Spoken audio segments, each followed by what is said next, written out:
Olá, muito boa tarde. Está no ar a partir de agora mais uma edição do Bom Dia Notícias. E você vai ver no programa de hoje o início do julgamento do caso da Boate Kiss. Na época, 3 jovens aqui de Erechim morreram nessa tragédia. Todos os detalhes nós vamos falar para você de como vai acontecer esse julgamento, que será acompanhado pela TV Bom Dia nos próximos dias. E também, entre os destaques aqui da nossa região, um sobrinho foi preso suspeito de assassinar o tio em São Valentim. E agora pela manhã, 2 pessoas ficaram feridas em um acidente entre uma moto e uma caminhonete na região central aqui da cidade. E você vai ver que o Ministério Público está investigando um cartel de postos de combustíveis. Essas e outras notícias a partir de agora do Bom Dia Notícias, que já está no ar.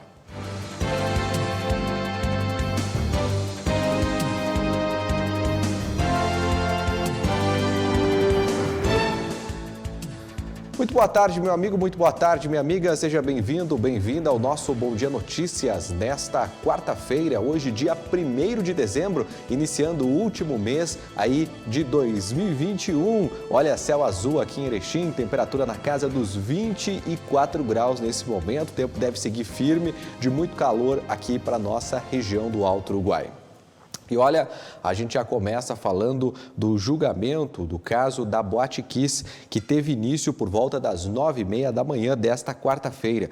O júri da Boate Kiss ocorre em Porto Alegre. Durante o período da manhã, 7 jurados foram escolhidos entre 65 pessoas para compor o júri, que deverá julgar os 4 réus. São eles os empresários e sócio da casa noturna Elisandro Spor e Mauro Hoffman, o músico Marcelo de Jesus dos Santos e o produtor musical Luciano Bonilha Leão. Eles são acusados pelo Ministério Público pelos crimes de homicídio simples de 242 pessoas e tentativa de homicídio de outras 636 pessoas que sofreram ferimentos na tragédia. Na metade da manhã, Luciano Bonilha precisou ser retirado do tribunal e levado para atendimento médico após passar mal. De acordo com a denúncia do Ministério Público, foi ele que comprou e ativou os fogos de artifício que deram início ao incêndio. Aqui na região do Alto Uruguai, 3 jovens que estavam na boate acabaram perdendo a vida. São eles Ana Paula Nibaleta dos Santos, que era natural de Entre Rios do Sul, Franciele Visioli, que na época tinha 19 anos, natural aqui de Erechim, e Fábio José Servinski, que era natural de Pai e Filho. Agora, no início da tarde, deverá ocorrer o início dos depoimentos, onde serão ouvidos 10 sobreviventes, 5 testemunhas de acusação arroladas pelo Ministério Público e as testemunhas de defesa, sendo 5 para cada réu, menos do Luciano, que não fez indicação. No total, serão inquiridas 19 testemunhas, já que uma delas é comum e 2 da defesa. A expectativa é que esse julgamento dure em torno de 14 dias. O Grupo Bom Dia de Comunicação vai acompanhar através de suas plataformas nas redes sociais o julgamento. Os detalhes você já pode acompanhar no site jornalbomdia.com.br. E olha, um sobrinho foi preso suspeito de assassinar o tio. O crime aconteceu na manhã de ontem em São Valentim. Quem traz informações é o Natan Bretenbach. Uma desavença entre famílias terminou em assassinato na tarde desta segunda-feira no interior de São Valentim. O crime ocorreu na comunidade de Vista Alegre e está sendo investigado pela Polícia Civil do município. A suspeita é de que a vítima tenha sido morta por um sobrinho após discussão envolvendo a venda de uma vaca. De acordo com as informações levantadas até o momento, 2 irmãos teriam negociado o animal, mas um deles acabou desistindo do negócio. Houve discussão entre as famílias e a vítima, de 65 anos e que não teve o nome divulgado, acabou sendo morta a tiros.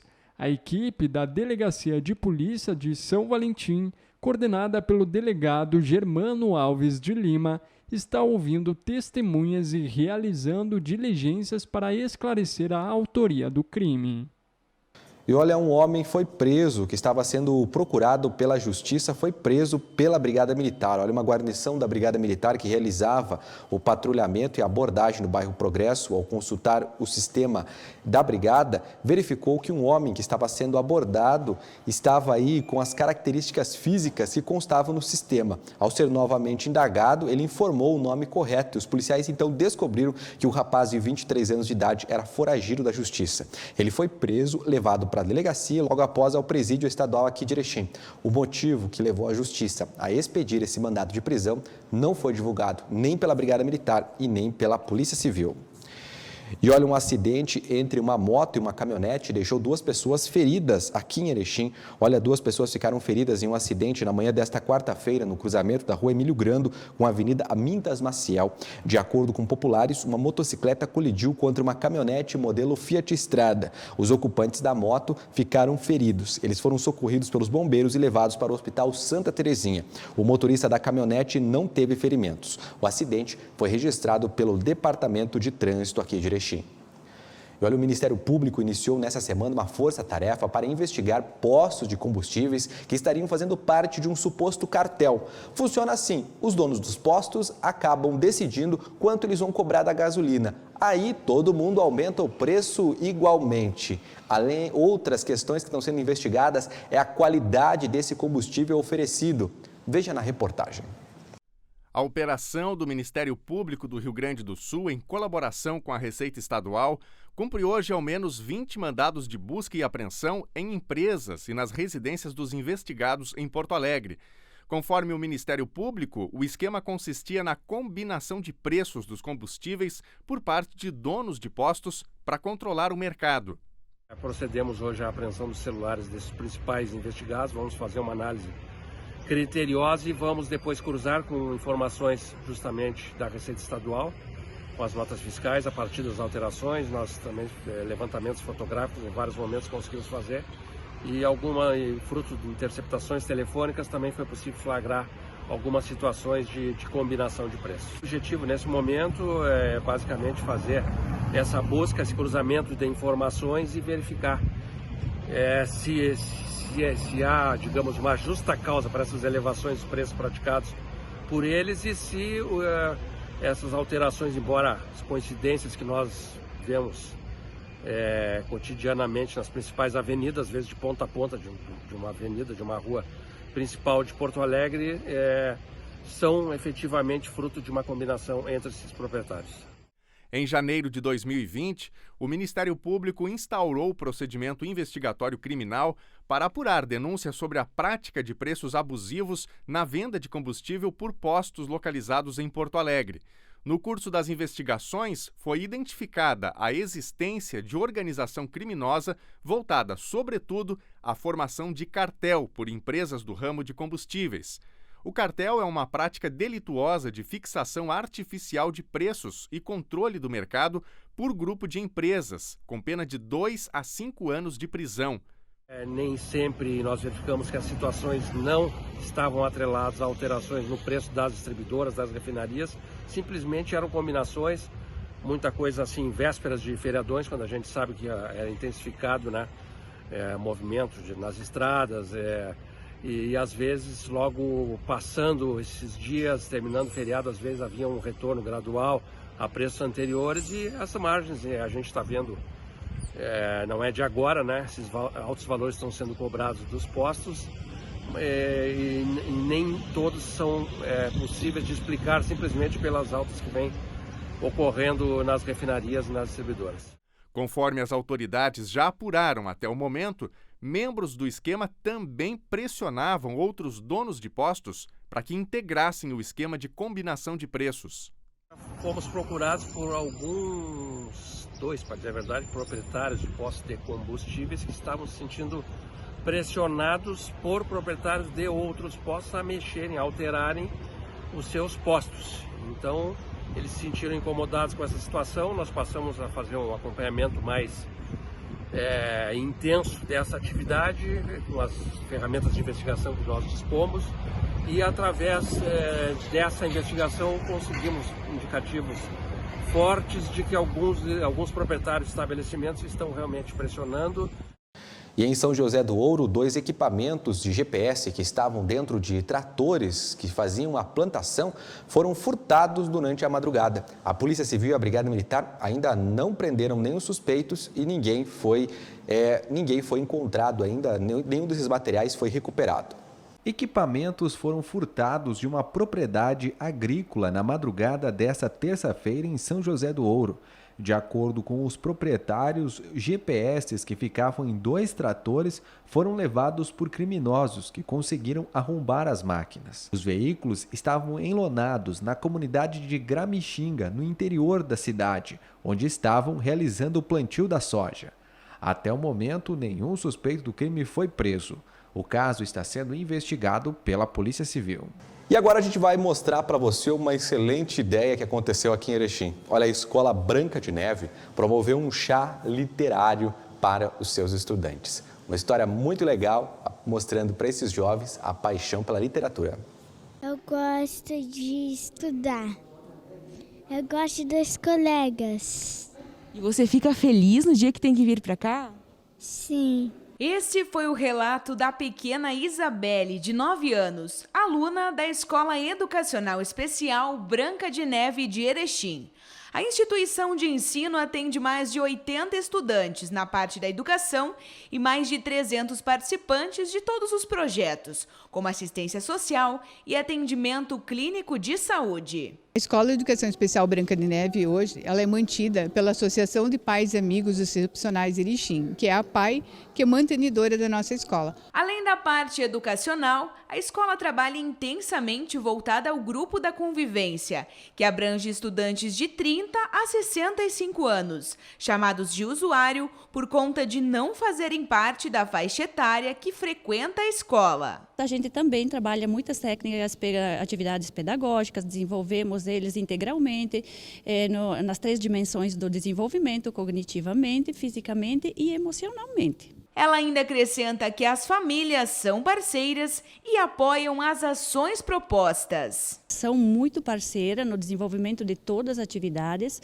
se propõe a participar de qualquer ato que seja realizado aqui na escola e por conta de toda essa participação, essa parceria das famílias, o desenvolvimento acontece mais naturalmente. Pensando em mostrar aos familiares, comunidade escolar e aos próprios alunos todo o trabalho realizado pelos grupos da Escola Branca de Neve ao longo do ano, a equipe diretiva promoveu um evento intitulado Chá Literário. Neste ano, o tema escolhido foi Contando, Recontando e Encantando. É todo o resgate daquelas buscas das histórias infantis que hoje estamos resgatando elas de várias formas diferentes e recontando.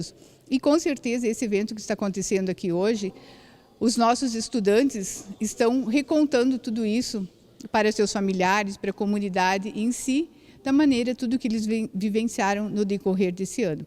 A exposição, que foi baseada nos contos de fada, evidencia a arte por meio de propostas executadas pelos alunos, cada qual contribuindo na realização das ações no seu tempo e particularidades, o que deixa o resultado ainda mais interessante e emocionante. Todo ano, a Escola de Educação Especial Branca de Neve, no início do ano, a gente cria um projeto. E esse ano foi o Contando, Recontando e Encantando, histórias através dos contos de fadas. Os nossos estudantes gostam muito de arte, então a gente procurou promover para eles histórias. Então a gente começou com o Contando, o Recontando as novas histórias e o Encantando. A culminância foi o Encantando. Encantando a quem? A eles mesmos, com os trabalhos maravilhosos que a gente desenvolveu durante o ano, mesmo num ano atípico, no ano de pandemia, encantando a comunidade e os seus familiares.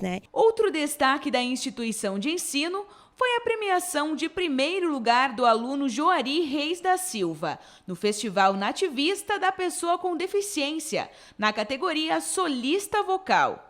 O artista recebeu mais de 1.100 likes no Facebook, levando o troféu para a Escola Branca de Neve. E nós vamos para o site do Jornal Bom Dia, porque hoje, dia 1º de dezembro, é o Dia Internacional de Combate à AIDS e ações focadas na prevenção desse dia já aconteceram aqui em Erechim. Olha, a Prefeitura de Erechim Por meio do setor DST-AIDS, a Secretaria de Saúde realizou uma ação de prevenção e conscientização nesta quarta-feira. A atitude foi realizada na Esquina Democrática e contou com a distribuição de material informativo, além de preservativos e orientação de prevenção à doença. De acordo com dados da pasta de saúde, aqui em Erechim, a região registra em média 4,5 casos novos de AIDS por mês. No Rio Grande do Sul, é um dos estados com maior incidência da doença do Brasil. Ainda entre os anos de 2007 até junho de 2020, foram notificados no país 342.459 casos de HIV positivo. Nos últimos anos, a média de casos novos de HIV vem se elevando no município aqui de Erechim e também na região do Alto Uruguai. Vale a pena lembrar para você que a prevenção é sempre o melhor remédio, né? E a AIDS é uma doença que infelizmente não tem cura, mas tem medicamento. Então, procure também o serviço de saúde. Seguimos com outras informações, agora com um recado importante para você que está pensando em comprar, vender ou alugar um imóvel. Olha, a Solar Imóveis, imobiliário de confiança e qualidade, que tem sempre as melhores opções para quem quer uma casa maior, um apartamento com mais espaço ou o local ideal para a sua loja, o seu escritório e, por que não, a sua indústria. Visite agora mesmo a Solar Imóveis no centro aqui de Erechim, pertinho da Caixa Econômica da Sete, ou então acesse o site, está aí na sua tela, solarimóveis-rs.com.br. Só no site da Solar você vê as fotos, imóveis, condições de pagamento e a documentação necessária. Não perca tempo. Você já sabe, meu amigo, minha amiga, compra, venda e locação de imóveis é na Solar Imóveis. Vamos para o intervalo, na sequência tem mais notícias para você aqui da nossa região. Não sai daí que o Bom Dia volta já. Premiado Master, são 50 mil em compras, vem aproveitar. É festa de ofertas, de economia, muitas chances de ganhar. Vem pro Aniver Premiado Master. São 50 mil reais em compras. Sorteios todos os sábados. Cada 80 reais no Clube Master vale um cupom. São 50 sorteios de R$1.000 e muitas chances de ganhar. Master Supermercados, 47 anos. Vem pro Aniver Premiado Master. A Comercial Agrícola em Paz é uma empresa que tem tudo o que você busca no ramo agrícola. Venha conhecer nossa loja e confira nossas novidades e promoções. Na Empasa você também encontra sementes e insumos, milho, soja, trigo, além de rações e núcleos para o gado de leite de corte, fertilizantes, adubos e todas as linhas de inseticidas e fungicidas. Comercial Agrícola em Paz, Avenida Santo Dal Bosco, 765 em Erechim.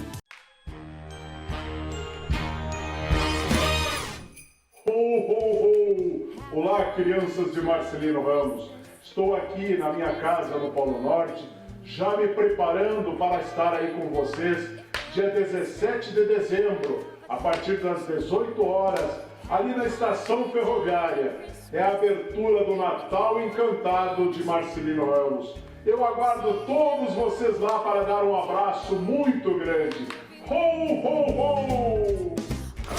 Marcelino Ramos vai viver um Natal encantador. Dia 17, você é convidado para um grande espetáculo natalino na estação ferroviária. Vem aí, a abertura da primeira edição do Natal Encantado. Orquestra e shows, personagens infantis, chegada do Papai Noel, presença confirmada do Trem Maria Fumaça iluminado, brinquedos e muitas surpresas. Não perca, dia 17, a partir das 18 horas, na estação ferroviária. Evento inédito. Realização Afimar, Prefeitura, Ascobal e Termasa. Apoio Portal de Marcelino, incentivando os grandes eventos. É Natal, vem comemorar. No Master Som da Shopping, a magia está no ar. Família reunida, alegria sem igual. Tem surpresa especial. Surpresas de Natal Master Som da Shopping. Concorra a 5 vales presente de R$2.500 para celebrar o Natal com presentes de lojas surpresas do shopping. A cada R$50 em compras, ganhe um cupom. No Master Som da Shopping, tem surpresas de Natal. O Bom Dia agora tem rádio. Acesse www.jornalbomdia.com.br para escutar a nossa programação.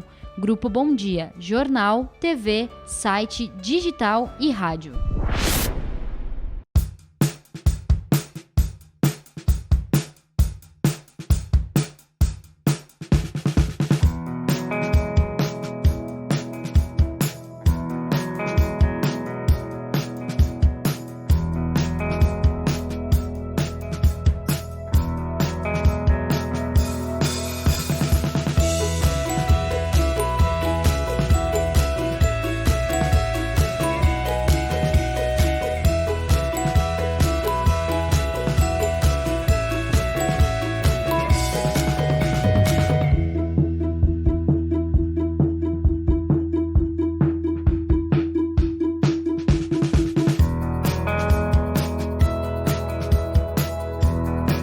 todos têm um motivo para ter Unimed. Para cuidar da saúde dos nossos funcionários, contamos sempre com o trabalho da Unimed.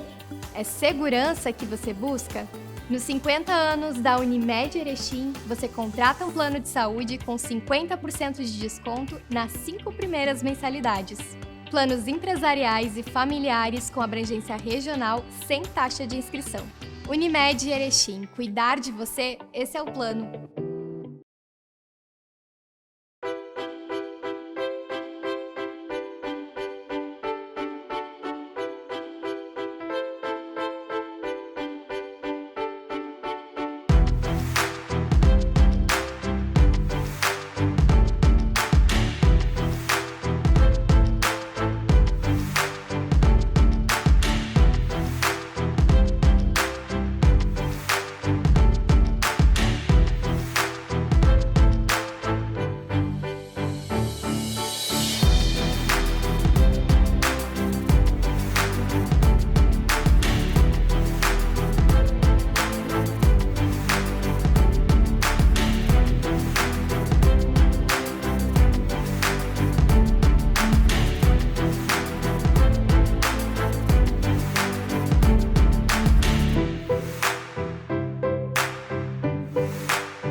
Conheça as academias do SESC, diversas modalidades para todos os públicos e para treinar onde você quiser ainda temos academia online. Acesse sesc-rs.com.br/academias. SESC, a força do sistema Fecomércio ao seu lado.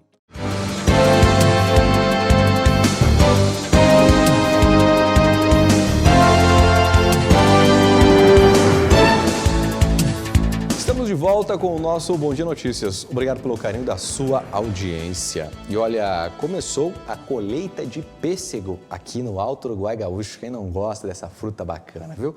E o pessoal foi acompanhar a história de uma família aqui de Erechim que planta há muito tempo pêssego. Veja. O sabor incomparável de um pêssego doce e suculento não é todo agricultor que consegue produzir. São necessários anos de experiência, manejo e qualidade de produção. A fruta, que tem a safra de outubro a dezembro, é uma das preferidas na mesa de muitos consumidores. A família Lise, da linha Montanha Alegre, interior de Erechim, trabalha com pêssego há 30 anos. Começou cerca de uns 28, 30 anos atrás com um pequeno pomar que nós tinha em cima do morro aqui, que foi começado mais ou menos uns 30 anos atrás com uma variedade só. Com o passar do tempo apareceu a demanda de pêssego, de fruta, e a gente foi aumentando cada ano, e agora também a gente vai renovando cada ano um pedaço, vai ampliando um pouco mais também. Hoje, com 1,5 hectares, a família do seu Vicente, esposa Ana, o filho Fernando e a nora Helenice produzem, além do pêssego, frutas cítricas como laranja e bergamota, melão, melancia, linha de tubérculos, mandioca e batata doce, além de uma pequena área de grãos e cana-de-açúcar. O produto é comercializado na Feira do Produtor, direto ao consumidor e em supermercados. Fernando explica que, se tratando dos desafios para a boa colheita, o que mais atrapalha é o clima. Primeiro é clima, né? Que a gente depende muito do clima. É uma plantação a céu aberto Então há intempéries, a gente não consegue controlar a temperatura, não consegue controlar a umidade, então isso atrapalha bastante. A safra dos pêssegos iniciou em meados de outubro para as variedades mais precoces e segue, conforme o produtor, até o fim do ano. Variedades mais precoces, normais e tardias, a gente consegue chegar até o Natal, primeiro do ano, com pêssego. Sorriso largo, simplicidade e muita vontade de trabalhar. Essas características estão estampadas no rosto de todos os integrantes da família Lise, principalmente da esposa Helenice e mãe Ana. É muito boa, pêssego é uma fruta maravilhosa, é bonita e trabalhar com frutas é muito bom. E ao ar livre também é uma coisa muito boa. Eu gosto, eu sempre trabalhei, eu gosto um pouquinho, ajudo eles um pouco que eu posso, né?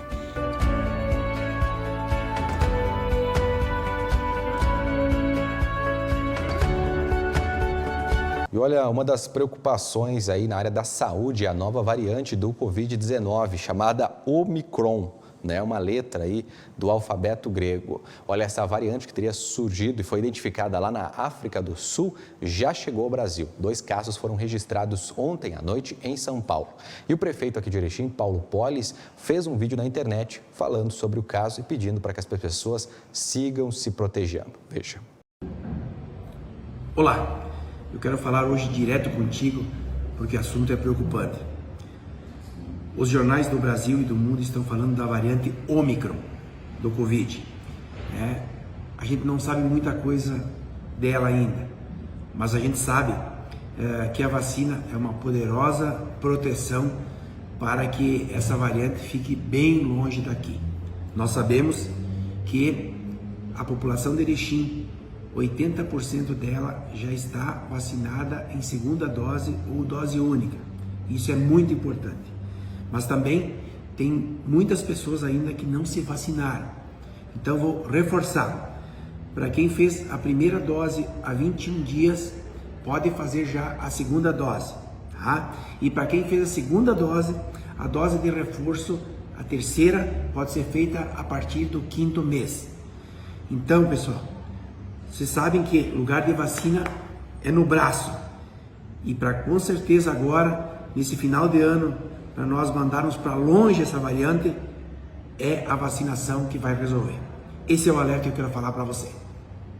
E a partir de hoje, a Prefeitura de Erechim passa a receber PIX para a quitação de impostos. Os carnês e boletos estão emitidos com um QR Code, o que deve dar mais agilidade no processo do município. Buscando facilitar a vida do cidadão, além de gerar economia aos cofres públicos, a Prefeitura de Erechim passa a aceitar a quitação das guias relacionadas ao imposto e taxas e outras cobranças via PIX. A Secretaria da Fazenda informa que a partir de agora a documentação da arrecadação municipal emitida pela Prefeitura possui um QR Code que pode ser lido pela câmera do celular, possibilitando a quitação sem a necessidade de procurar agências lotéricas ou bancárias. Apesar do benefício, a novidade não substitui as demais formas de pagamento já conhecidas que continuam sendo aceitas. Além de tornar mais prático o pagamento à população, a medida vai representar economia média de 45% por DAN, quitada considerando as tarifas bancárias que serão evitadas, segundo a Secretaria. E as inscrições para o transporte escolar dos alunos da rede municipal e estadual já estão abertas. Olha, as famílias devem procurar a Secretaria de Educação aqui de Erechim a partir desta quarta. Veja. A Secretaria de Educação inicia nesta quarta-feira o período de inscrições para estudantes que precisarão de transporte escolar para o ano de 2022. Podem fazer a inscrição os alunos que residem no perímetro rural e também estudantes da educação inclusiva. O prazo para realizar o cadastro vai até o dia 28 de janeiro. As inscrições devem ser presenciais na Secretaria Municipal de Educação. Os pais ou responsáveis pelos estudantes devem apresentar um comprovante de matrícula, endereço, RG, CPF ou certidão de nascimento do estudante, além de 2 fotos 3x4. Os estudantes do ensino médio que residem a mais de 2 quilômetros da escola, que foram matriculados e que necessitam do auxílio de Vale Transportes Estudantis, deverão realizar a inscrição pelo site da Prefeitura, em um endereço eletrônico que será disponibilizado em janeiro. Agora tem um recado da Divance Moda Íntima para você que está me acompanhando. Vem aí o super feirão de verão da Divance Moda Íntima entre os dias 6 e 24 de dezembro. Na Divance você encontra as melhores opções da linha de verão e também a roupa íntima na área feminina, masculina, infantil e também plus size. E vale a pena agora você conferir a parte dos pets lá na Divance Moda Íntima aqui de Erechim. Lembrando que no site da Divance você também pode comprar, viu? Basta acessar www.divance.com.br, entrega em todo o Brasil, você pode parcelar em até 4 vezes no cartão de crédito. Então, vá lá e confira as ofertas e promoções da Divance Moda Íntima aqui em Erechim. Lembrando para você que na loja principal também tem muita oferta. A loja fica na rua Alfredo Tunc, número 71, no bairro Bela Vista. Também manda sua mensagem pelo WhatsApp 5435225231 e siga a Divance lá nas redes sociais, é @DivanceLoja. Não esqueça, de 6 a 24, super feirão da Divance aqui de Erechim. A gente segue com mais informações para você. Agora nós vamos com o comentário do Igor Miller. Te liga, porque opinião você também vê aqui.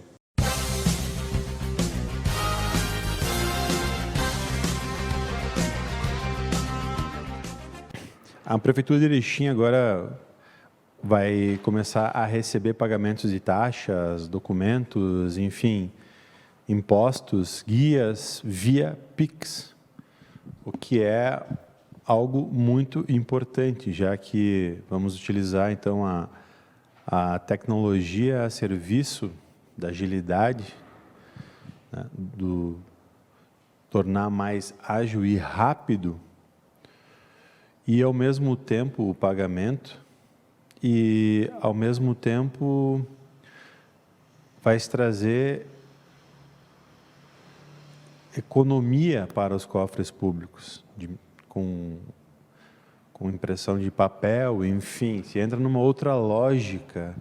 Então, sem nenhuma dúvida, quanto mais se puder caminhar para esse tipo de utilização desse tipo de tecnologia que tenha reflexo na diminuição de custos, fazendo com que o dinheiro sobre recursos para serem investidos em outras áreas, tudo que for racionalizado aqui, ali, num montante geral, acaba sendo sempre algo significativo. E aí, além da agilidade, do retorno, da resposta para a comunidade, para o cidadão, a Prefeitura também acaba se inserindo numa lógica de celeridade de todo o processo e economizando o recurso público, que é cada vez mais, eu diria, cada vez mais é necessário fazer o bom uso para que todo e qualquer recurso público seja efetivamente traduzido em serviços para a comunidade. Então, fazer esse registro só, para que as pessoas fiquem atentas, e assim a gente vai modernizando a Prefeitura, vai modernizando seus serviços, dialogando com as tecnologias e deixando desta maneira, né, fazendo com que a gente possa fazer uso da internet e dessas ferramentas tecnológicas para aprimorar os seus serviços e dar uma resposta efetiva, mais rápida para o cidadão que precisa, enfim, também daquele serviço prestado aí pelo poder público. Seria isso, um bom dia e é isso aí. Chegou o momento da gente falar de esporte com o Eric Oliveira. Boa tarde, Eric. Muito bem, Leandro. Boa quarta-feira para ti e para todos que nos acompanham. Uma quarta que antecede um jogo importantíssimo para o Grêmio, que nas próximas 3 partidas terá que reverter algo que até agora não conseguiu fazer para tentar sair da zona do rebaixamento, da zona da degola, do desespero, do inferno no Campeonato Brasileiro. Mas a situação parece que a cada rodada que passa, mesmo o Grêmio não entrando em campo, se torna mais irreversível. Paciente terminal, que há pouco havia sido tratado com aspirina e parece não estar dando resposta. Ontem o Grêmio perdeu, mesmo sem entrar em campo, porque a torcida estava muito atenta no jogo que acontecia no estádio Alfredo Jaconi, em Caxias do Sul, onde o Juventude encarava o Bragantino. E por mais que alguns até pudessem imaginar que o Juventude, sim, até como havia já alguma projeção que o Juventude chegando nesse ano, a elite do futebol nacional iria brigar contra o rebaixamento. Mas, nas últimas rodadas, fato é que o Jair Ventura tem conseguido fazer um trabalho que tem se consolidado, organizou o Juventude, e o Juventude está muito perto de escapar da zona do rebaixamento, por mais que seja difícil.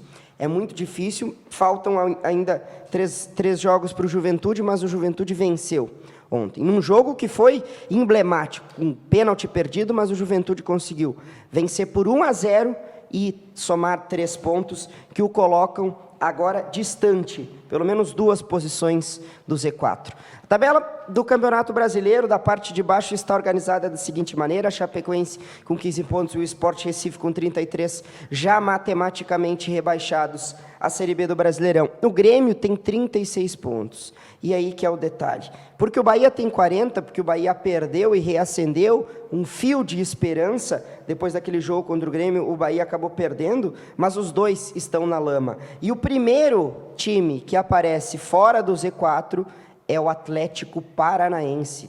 O Atlético Paranaense é o primeiro que aparece fora do Z4, o Atlético do Paraná tem 42 pontos. E aí o pessoal pode estar se perguntando, o Atlético Paranaense não estava disputando a final da Copa do Brasil? Ainda tem, a final da Copa do Brasil vai acontecer.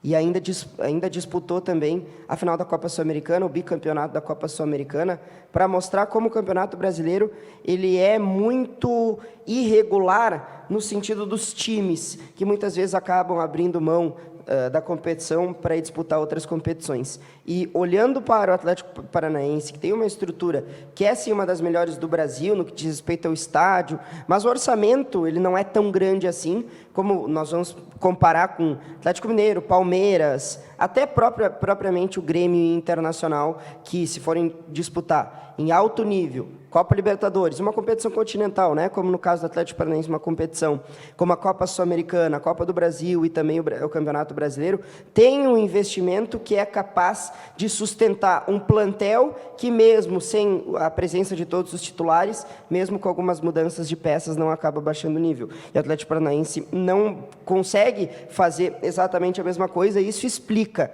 o Atlético Paranaense estar nessa situação. Mas eu posso dizer que o Atlético Paranaense ainda tem 3 jogos. E eu já quero entrar nesse detalhe. O Cuiabá aparece logo depois do Atlético Paraná e o Juventude, que acabou avançando na tabela, subiu e ganhou um pouco mais de sobrevida, um pouco mais de tranquilidade. Olha só, vamos ser sinceros aqui. O Grêmio já está praticamente rebaixado, virtualmente, moralmente, tudo que a torcida passou nesse ano, estando o campeonato inteiro na zona do rebaixamento. Mas é preciso dizer que o Grêmio, faltando 3 rodadas, podia chegar a 9 pontos conquistados e, com 46 mais 9, chegar a 45 pontos e escapar. Ainda há essa possibilidade matemática. Claro, esperar por resultados paralelos, e isso precisa acontecer. Mas, nesse momento, o Grêmio, que tinha alguma chance, passou a ser muito mais difícil e quase impossível, o que configura o milagre, se conseguir o Grêmio sair do Z4 na última rodada, porque o Atlético Paranaense tem 42 pontos, é o primeiro fora do Z4, em 3 jogos. Precisa apenas de 3 pontos em 3 jogos. Precisa apenas empatar os 3 jogos. O Cuiabá tem 43 pontos em 4 jogos. O Cuiabá precisa fazer apenas 2 pontinhos em 4 jogos. Em 4 por 3 são 12, precisa fazer 2 pontos em 12. E o Juventude, esse sim que eu imagino que não vai cair, vai ser o segundo clube do Rio Grande do Sul, junto com o Internacional, representando no ano que vem o Estado no Brasileirão. O Juventude tem 43 pontos, precisa fazer apenas 2 em 3 jogos, em 9 pontos disputados. Então, o Grêmio ontem acabou perdendo, mesmo sem entrar em campo. Essa que é a situação. E daí o Denis Abraão, tardiamente, não estou nem dizendo se foi certo ou errado, acho até que o Grêmio acertou. mas demorou muito tempo para tomar decisões. Ele disse na coletiva, quando dispensou 7 jogadores, queimou, fritou o Jean-Pierre, uma prata do clube, cria da base do Grêmio. Por mais que não estivesse dando resultado, era um jogador que, em alguns momentos, tinha assim, um protagonismo no meio-campo do Grêmio, era um atleta que saiu da base e que se esperava grande potencial do Jean-Pierre e que ele acabou não conseguindo apresentar.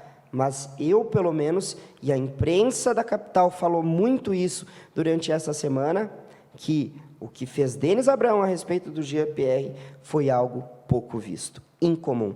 Se as coisas não andarem nos trilhos, vai mudar mais. Foi a fala do Denis Abraão. Como se o Grêmio estivesse andando nos trilhos. Como se o Grêmio estivesse andando nos trilhos.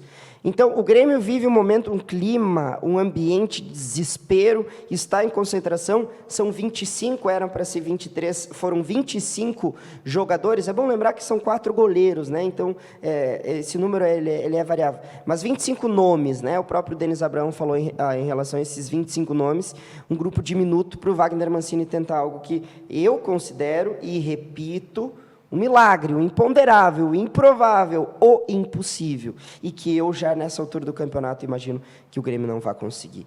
Sem lateral direito, o Grêmio tenta reverter essa situação, porque o Rafinha foi punido. Não tem Wanderson, não tem Rafinha, vai ter que jogar com uma improvisação na lateral direita.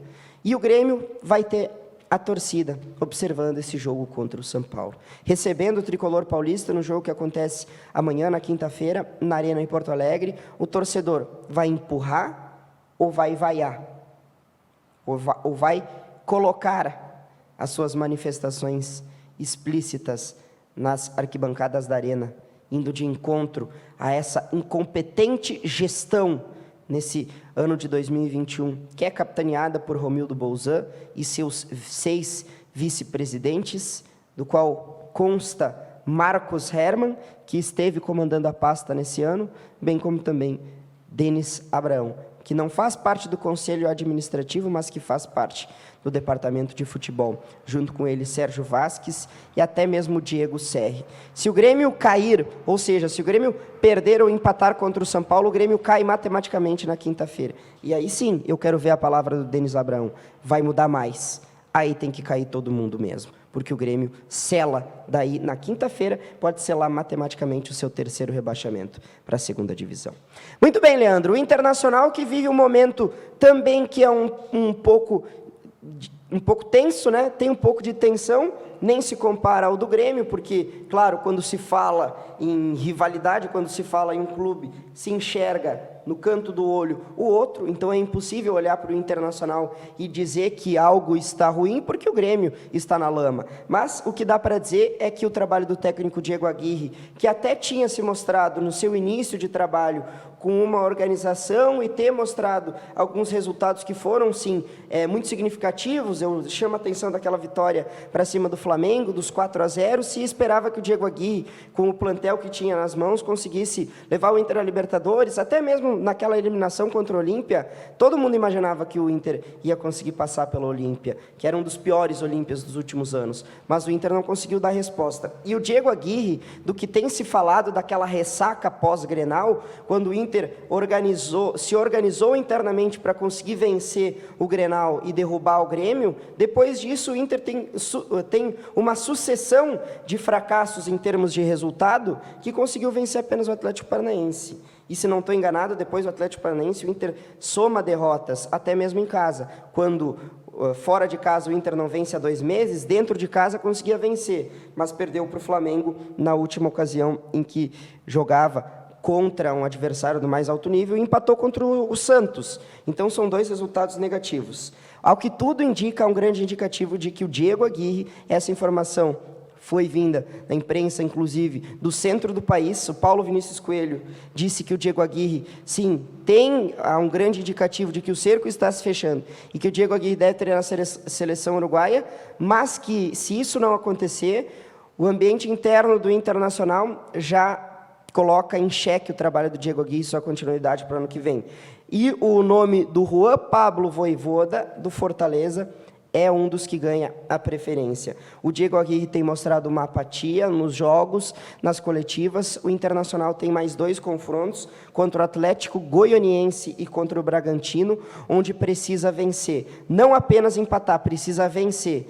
E ainda esperar por um resultado paralelo, que é o América e Ceará. Hoje, o América aparece em 8º, com 49 pontos, e o Ceará com 49 também, em 9º. E o Inter está em 10º, com 48 pontos. O Inter tem que vencer o seu jogo contra o Atlético Goianiense para fazer 51 pontos, com 48 mais 3 são 51, para ir para a 8ª colocação e esperar um empate entre América e Ceará. Um empate colocaria o Inter com 51, América com 50 e o Ceará com 50. Para depois, na última rodada, o Inter vencer o Bragantino, e aí, independente do resultado dos jogos do Ceará ou do América, o Inter consegue ficar na 8ª colocação e aí garante a vaga à Libertadores da América em forma preliminar para a pré-Libertadores.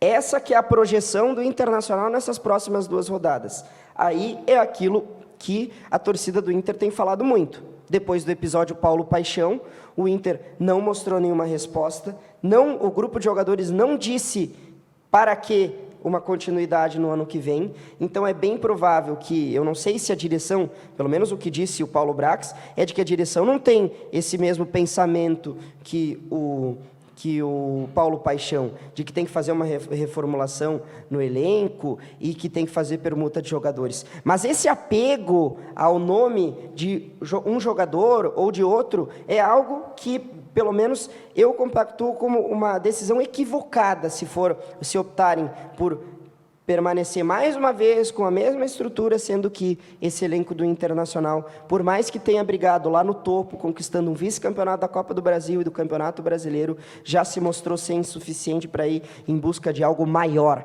E o Inter não pode se dar o direito de ficar apenas com a Sul-Americana. Tem que vencer esses próximos 2 jogos. Muito bem, Leandro. O Ipiranga que agora, com algumas saídas que começam a se confirmar, do David e do Quirino, que encerravam o seu contrato e que não renovaram.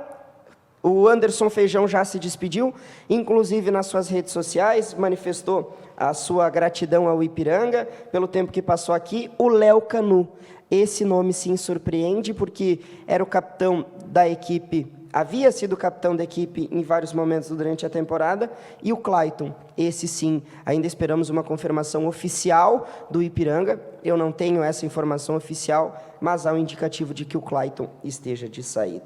Luizinho Vieira e o Farney Coelho, diretor executivo de futebol, e o técnico e diretor executivo de futebol, devem montar o elenco ainda agora até o final desse mês de dezembro, até metade do mês de dezembro, melhor dizendo, com a permanência do Alain goleiro e o Marcão. Essa sim informação que foi trazida de forma oficial. O Marcão está de volta à zaga do Ipiranga. Nós voltamos com qualquer nova informação, esperando que o Ipiranga consiga formar esse elenco, um elenco capaz no gauchão, e que depois, com a vinda de novas peças, consiga ter um time competitivo no Campeonato Brasileiro Série C.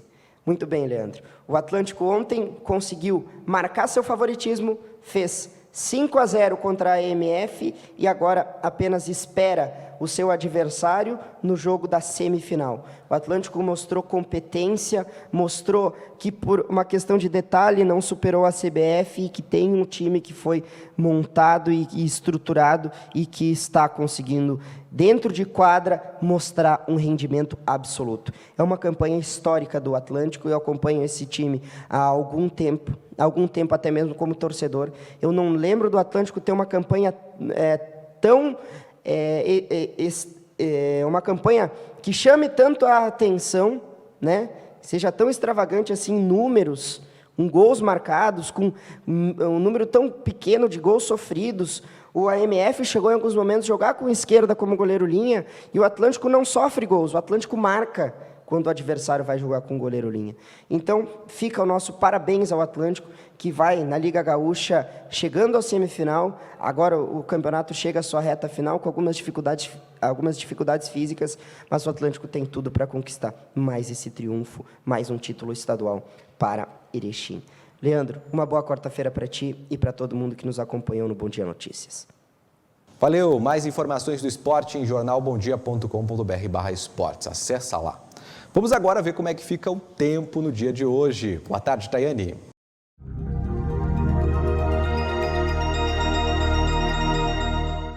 Olá, vamos conferir a previsão do tempo para a região do Alto Uruguai Gaúcho. O sol predomina em todo o Rio Grande do Sul nesta quarta-feira e o tempo fica firme por causa do ingresso de ar mais seco em direção ao estado que vem da Argentina. O amanhecer será ameno e a tarde mais agradável. As máximas chegam aos 28, 30 graus e as mínimas ficarão entre 12 e 15 graus. Vamos conferir?